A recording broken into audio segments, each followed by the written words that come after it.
네, 반갑습니다. 방구르기니까 간다. 방구르기입니다. 잘 지내셨나요? 오늘 이 시간에는 자아 존중감에 대한 이야기 함께 나눠보려고 해요. 자아 존중감 들어보면 어떤 생각 드세요? 뭔가 우리 부모로서 우리 아이에게 꼭 확립시켜줘야 하는 큰 과제처럼 느껴지지는 않으시나요?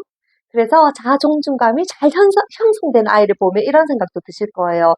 저 부모는 어떻게 아이를 키워서 저렇게 자존감이 높은 아이로 키웠지?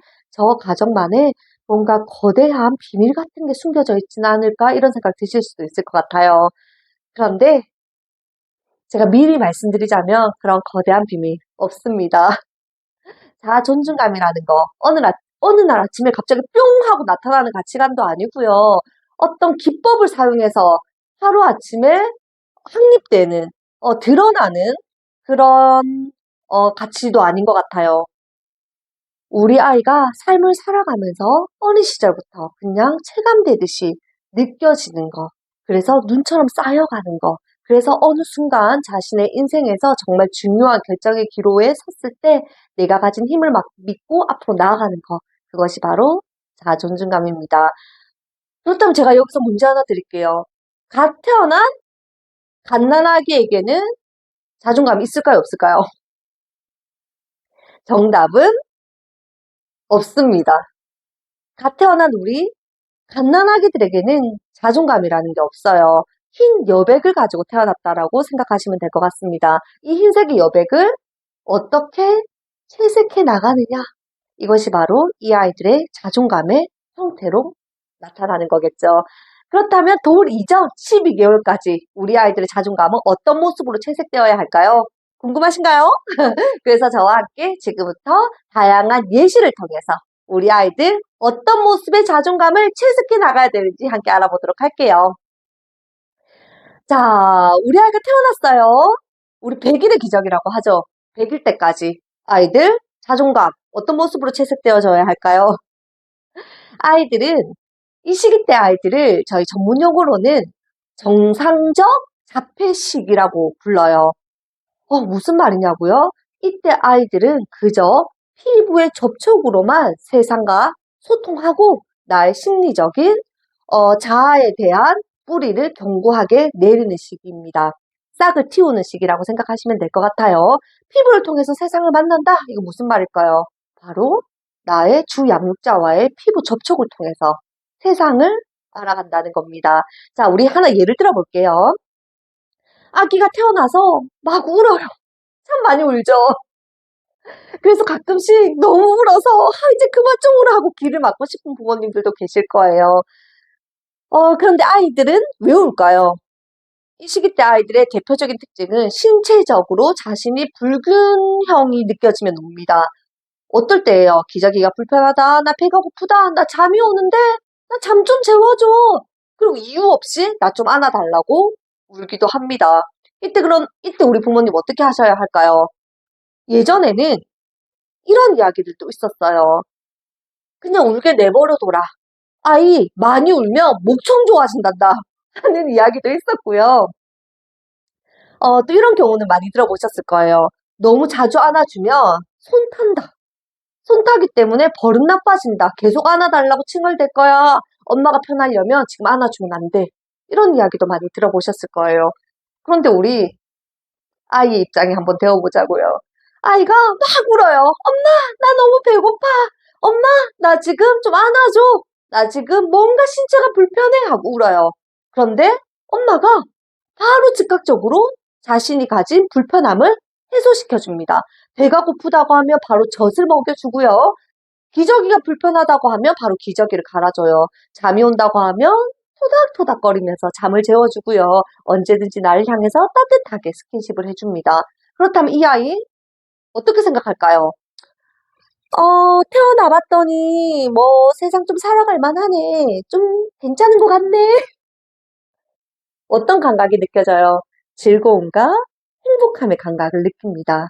이렇게 나를 믿고 세상을 믿으면서 성장해 나간다는 거죠. 그것이 바로 자아감의 뿌리가 되는 거예요. 자, 그런데 우리 반대 경우 한번 생각해 볼게요. 아기가 막 울어요. 왜냐하면 나 지금 너무 배가 고파. 그래서 엄마, 나 지금 밥 좀 줘! 하고 우는 상황이에요. 그런데 이 엄마가 얼마 전에 어떤 책을 봤네. 또 요즘 우리 어머니들 육아서적도 많이 보시고 육아에 대한 정보 많이 얻으시잖아요. 어디서 이런 정보를 얻어오신 거예요. 아이가 지금 1시간이면 1시간, 2시간이면 2시간 정확하게 시간을 정해서 그때그때 우유를 주어야지 이 아이가 나중에도 규칙적으로 식사를 한다. 지금 아기 때부터 그 습관을 잡아줘야 한다. 이런 정보를 얻으신 거예요.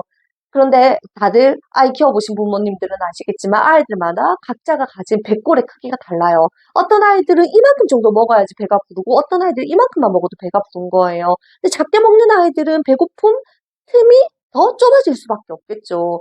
그런데 이 아기는 너무 배가 고파서 우는데 엄마는 이렇게 격려해 주시는 거예요. 아기야, 지금 20분만 더 참아. 지금 아직 2시간 되려면 20분이 남았어. 엄마가 20분 있다가 젖 줄게. 라고 이야기를 하시는 거예요. 이 말을 지금 정상적 자폐 시기를 살아가는 피부의 감촉을 통해서만, 접촉을 통해서만 세상과 소통하고 알아가는 이 아이에게 그 언어가 이해가 될까요? 이 아이 입장에서 한번 우리 생각해 볼게요. 세상이 왜 이래? 내 마음대로 되는 게 하나도 없어. 배고프다고 아무리 울어도 나를 달래주는 사람도 없고, 내가 지금 온몸으로 불편함을 호소해도 다들 나를 그냥 울게 내버려둬. 이랬을 때 어떻게 될까요? 기질적으로 나뉘어지게 되는데요. 기질적으로 조금 까다롭게 태어난 아이들 같은 경우에는 더 강력하게 자신의 불편함을 드러냅니다. 어떻게요? 울음소리가 더 커지고 울음소리의 간격은 더 길어질 수밖에 없습니다. 결국 이렇게 정서를 확립한 아이, 자아를 만들어간 아이들은 부모님들 3살, 4살 정도쯤 되면 조금 힘들어지기 시작하실 거예요. 왜냐하면 이 아이는 떼쟁이로 자랄 가능성이 높아집니다. 반대의 경우도 있어요. 이 아이가 순한 기질의 아이인 거예요. 이 아이들은 어떻게 자랄까요? 내가 아무리 울어도 우리 부모가 나의 불편함에 민감하게 반응해주지 않아요. 이런 경우 아이들은 내 민감함을 부모에게로 시선을 돌리게 됩니다. 무슨 말이냐고요? 나 배고파! 하는 자아가 나를 향하는 것이 아니라 우리 엄마가 지금 나에게 젖을 주거나 밥을 줄 상황이 되나? 네, 민감함이 부모에게로 가게 된다는 거죠. 이 아이들 어떨까요? 언뜻 부모가 키우기 쉬운 아이로 보일 수도 있어요. 그런데 이 아이에게는 비극적인 인생의 출발점이 될 수도 있습니다. 왜냐하면 나를 중심이 아닌 타인의 시선, 타인이 나를 어떻게 평가하는지, 타인이 나를 어떻게 보는지를 나의 모든 에너지를 쓰면서 살아가야 되는 삶이 기다리고 있을 테니까요. 어떠신가요, 부모님? 이렇게 스킨십이 중요합니다. 이 시기 우리 아이들에게는 무조건적인 신체 접촉. 그래서 이 아이가 이 아이의 자아가 나는 행복해, 나 기분 좋아, 나 기뻐 라는 자아를 형성할 수 있도록 그래서 이 자아가 우리 아이의 자아 존중감의 뿌리가 된다는 사실을 아시고요. 아이와의 신체 접촉 그리고 무조건적인 민감성으로 아이들을 봐주셔야 할 것 같아요. 다시 한번 말씀드려요. 부모가 이 시기 아이에게 민감하지 못하면 아이가 부모에게 민감해집니다. 이건 바로 이 아이의 슬픈 인생의 첫 시작이 될 수 있어요. 우리 그렇게 만들지 말자고요. 자, 이제 100일이 지나갔습니다. 이제 어떤 시기가 오나요? 3개월에서부터 우리 12개월 때까지 좀 넓게 볼게요. 이 시기는 구강기 시기입니다. 구강기와 더불어 이 시기 때 8개월 정도쯤의 대표적인 특징이 낯가림이 시작되죠. 지금부터 구강기와 낯가림에 대한 이야기 나눠보도록 할게요. 구강기 시기는 어떤 발달 특징을 보이는 시기인가요? 네, 입을 통해서 세상의 모든 것들을 탐색하는 시기입니다. 그런데 이 시기 우리 부모님들 참 재지 많이 하세요. 어떤 재지를 할까요? 아이가 입으로 세상을 탐색하기 위해서 가지고 가면 우리 부모님도 어떻게 하세요? 지지? 안 돼요? 이거 더러워? 하고 뺏어버리시는 부모님들도 계시고요. 거의 친절하게 이거 안 된다 하고 숨기시는 부모님들도 계세요. 그런데 이 아이 입장에서는 어떨까요? 내가 뭐 세상을 좀 알아가려고 하면 엄마가 통제해요. 내가 세상을 좀 알아가려고 하면 엄마가 안 된대요. 이렇게 어린 시절 자아를 만들어가게 되는 겁니다. 어떻게?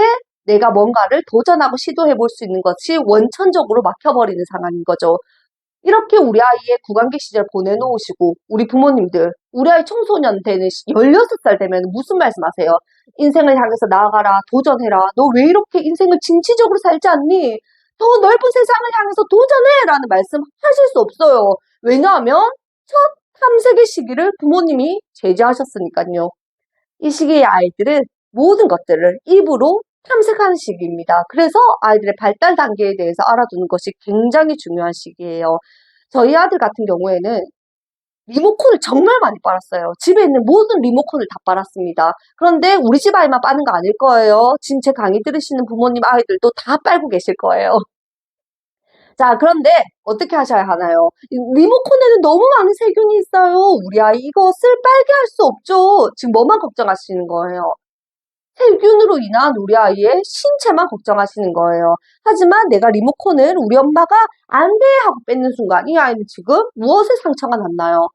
도전에, 그리고 탐색에, 호기심에, 알고자 하는 자신만의 방식에 상처를 받은 거예요. 그렇다면 어떻게 해야 할까요? 그대로 그 세균 덩어리를 빨게 놔두어야 하나요? 그럼요, 부모님 빨게 해주셔야 됩니다. 대신 어떻게? 네, 소독으로 깨끗하게 소독하시고요. 또 따뜻한 수건으로 한 번 더 닦으신 다음에 우리 아이 마음껏 탐색하게 해주세요. 그럼 신기한 일이 벌어집니다. 충분히 탐색했다 싶으면 더 이상 찾지 않아요. 그런데 부모가 계속 제지한 아이들 특징이 뭐예요? 대체 저것이 무엇이길래 우리 엄마가 이렇게까지 계속 통제하는 거지? 계속. 근데 결핍이 남아있기 때문에 계속 찾는 거예요. 하지만 충분히 빨고 나면 탐색 끝? 이제 더 이상 너는 내 탐색의 대상이 아니야 하고 내려둔다는 거예요. 저희 아들은 또 그렇게 현관으로 잘 기어갔어요. 요즘에 현관으로 기어가는 아이들 많을 거예요. 중문을 열고 네, 기어다닐 때 현관으로 기어가죠. 왜 하고 많은 공간 중에서 그렇게 현관으로 기어 나가는지. 현관은 어때요? 더러운 신발들이 있는 곳이고 청결하지 못한 곳이라는 인식 때문에 우리 아이들 현관으로 기어 나가려고 하면 우리 부모님들 어떻게 하세요? 아, 나가면 안 돼. 아유, 거기 더러워. 하고 계속 아이를 안으로 데리고 오시죠. 그럼 아이는 어때요? 계속 나갑니다. 그래서 저는 어떤 방법을 썼냐? 우리 아이가 현관을 마음껏 탐색할 수 있도록 신발장에 있는 모든 신발들을, 현관에 있는 모든 신발들을 현관 신발장에 다 넣었고요. 현관을 저희 거실 닦듯이 정말 깨끗하게 닦아줬어요. 그리고 우리 아이가 탐색을 위해서 나갈 수 있는 기회를 주었습니다. 그런데 아이가 나가보니까 어때요? 내가 알던 공간이 아닌데 왜 내가 탐색하고 싶은 신발이 없지? 아이가 엄마의 의도를 눈치챌 수도 있어요. 그래서 어떻게 했냐? 우리 부모님, 우리 아이들 신발 선물 많이 받잖아요. 그래서 새 신발들을 이렇게 현관 앞에 전시해 두었어요. 그래서 우리 아이 현관에 기어 나가서 신발을 입으로 빨면서 마음껏 탐색할 수 있도록 해주었어요. 그랬더니 그 다음번부터 안 나가는 거예요. 왜? 나 저 공간 이제 탐색해봤으니까요. 딸기를 충분히 먹고 나면 딸기 생각나지 않아요. 딸기 생각만 해도 너무 싫죠. 그런데 늘 부족하게 먹으면 다시 먹고 싶잖아요. 비슷한 거예요. 충분히 탐색을 하게 하면 우리 아이 충분한 탐색이 끝났으면 더 이상 그것에 관심을 가지지 않습니다. 하지만 결핍이 계속 반복되도록 엄마가 계속 제시하는 거예요. 그럼 그 아이는 그 미지의 공간이 궁금합니다. 그래서 언제든지 나갈 생각만 하죠. 그럼 부모님도 어떻게 하세요? 아, 이 아이가 왜 이렇게 엄마 말을 안 들어? 여기 나가는 거 아니야. 빨리 들어와. 이 아이는 자신의 도전을, 나의 호기심을 해소하는 방법을 계속 부모로부터 제시당하는 부정적인 정서를 경험하게 됩니다. 나의 자아라는 건 내가 내 행동을 스스로 통제할 수 있는 자아 통제감과 같은 결을 가지고 있어요. 그런데 자기가 자기의 몸을, 자기의 행동을 스스로 선택하지 못하게 하고 결정하지 못하게 했을 때 우리 아이들의 자아감은, 자아 존중감은 상처를 받을 수밖에 없습니다. 부모님 어떠세요?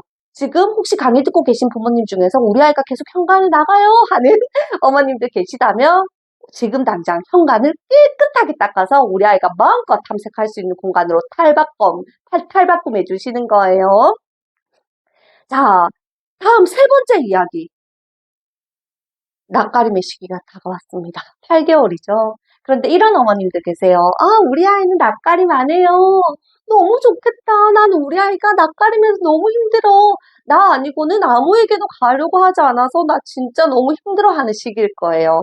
그런데 부모님, 정답을 알려드리자면 낯가림은 피아제가 말한 인지 발달 단계에서 너무나 중요하게 꼭 획득되어야 하는 인지적인 발달 단계입니다. 낯가림이라고 하는 건 이 아이가 대상 연속성이 생겼다는 것을 의미하기도 해요. 대상 연속성이란 무엇일까요?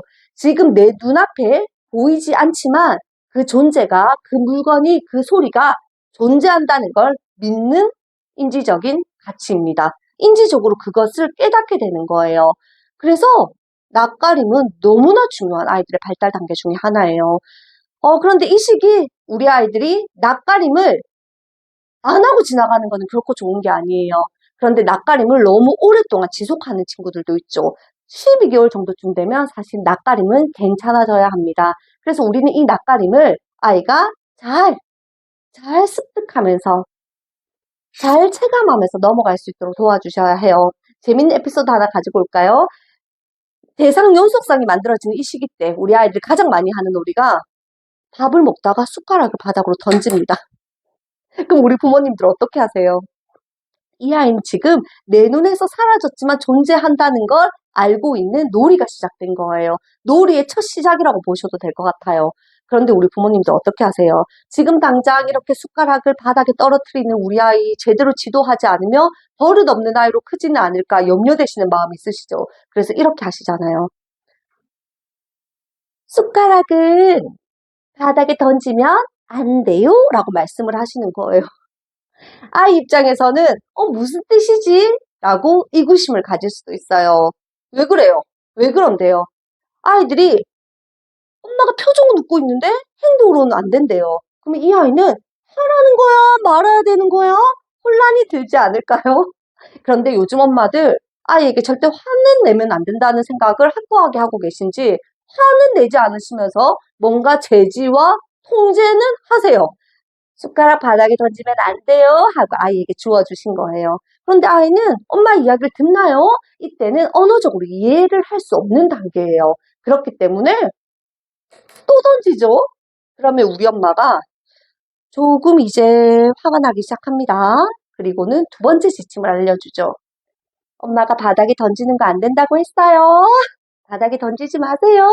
하시잖아요. 그런데 우리 아이들 말을 듣나요? 이때는 엄마가 말로 해주는 지침을 듣고 따를 수 없는 나이예요. 발달 단계상 그렇습니다. 그것도 모르고 우리 부모님 이제 절대 던지지 말라고 지침을 주셨어요. 그런데 아이가 또 던진 거예요. 이제 엄마가 조금씩 화가 나기 시작하셨어요. 엄마가 안 된다고 지금 세 번째 이야기했어. 한 번만 더 던지면 엄마 이제 숟가락 뺏을 거예요. 라고 경고를 주셨어요. 그런데도 아이는 엄마가 말이 끝나기도 전에 숟가락을 또 던졌습니다. 그럼 우리 어머님들 어떻게 하세요? 안 되겠다. 이제 밥 못 먹겠어요. 하고 숟가락을 소거시켜버리시죠. 이 아이 어떻게 잘할까요? 다음 식사 시간에는 정말 다시는 엄마에게 숟가락을 뺏기지 않기 위해서 숟가락 던지는 행동을 멈출까요? 그렇지 않습니다. 또다시 놀이를 반복하죠. 그럼 우리 어머님들 뭐라고 이야기하세요? 요즘에 정말 너무 말을 안 들어서 너무 힘들어요. 그건 결국 우리 아이는 말 안 들어요 하는 엄마의 냄새를 아이에게 묻혀주고 계신 거예요. 이 시기 아이들은 말 잘 들으면 그거 이상한 거예요. 어떻게 해야 할까요? 저는 이런 방법을 사용했어요. 저희 아들이 숟가락을 던지는 거예요. 아, 이 아이의 대상 연속성이 확립이 되었고 이제부터 이 아이의 놀이가 시작되었구나. 그래서 제가 숟가락을 주어서 짠!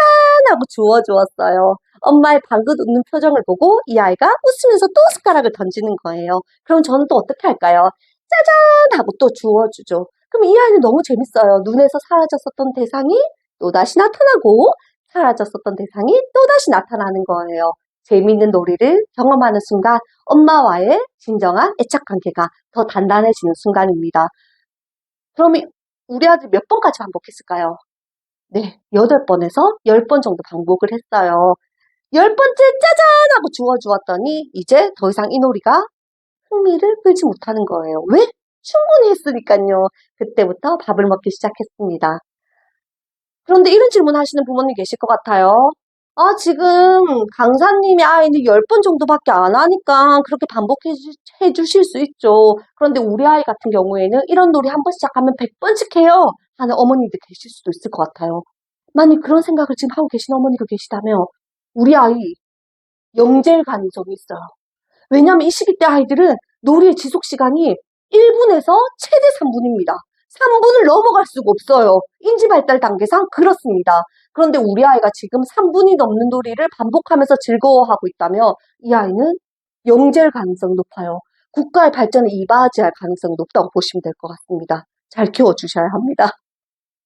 네. 이렇게 우리 아이는 세상을 재미있는 것으로 탐색해 나갑니다. 이게 바로 구강기 시절 그리고 대상 연속성이 만들어지는 시기의 특징이라고 볼 수 있어요. 자, 그런데 돌이 가까워지면서부터 우리 아이들 어떤 특징 보이나요? 바로 무례함이 나타나기 시작합니다. 어떤 무례함이 나타나나요?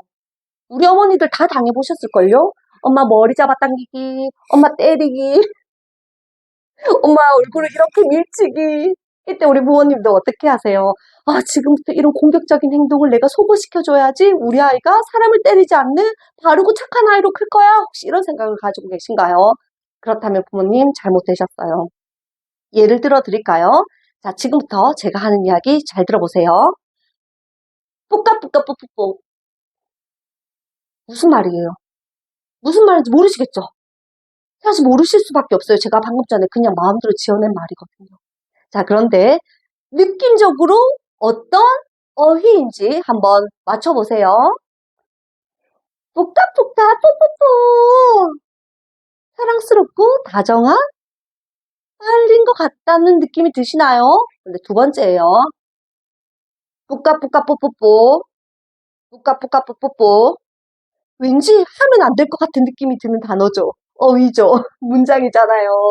자, 아이들도 똑같다는 거예요. 지금 이 시기 때 아이들은 언어로 하는 지침을 전혀 받아들이지 못하는 시기입니다. 아직 말도 제대로 못하는 아이들이에요.